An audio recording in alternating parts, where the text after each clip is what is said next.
بسم الله الرحمن الرحيم.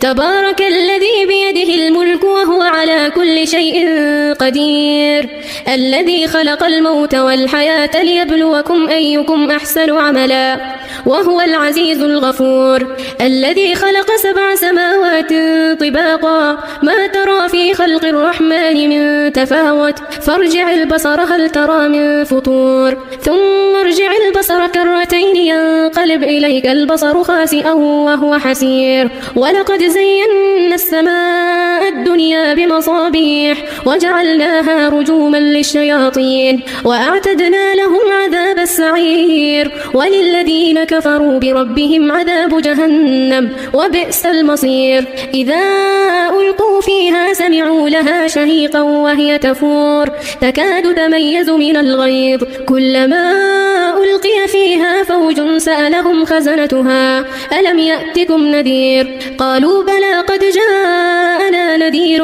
فكذبنا وقلنا ما نزل الله من شيء إن أنتم إلا في ضلال كبير، وقالوا لو كنا نسمع أو نعقل ما كنا في أصحاب السعير، فاعترفوا بذنبهم فسحقا لأصحاب السعير. إن الذين يخشون ربهم بالغيب لهم مغفرة وأجر كبير، وأسروا قولكم أو اجهروا به إنه عليم بذات الصدور.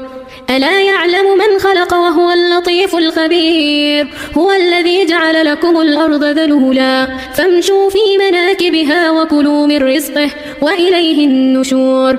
أأمنتم من في السماء أن يخسف بكم الأرض فإذا هي تمور.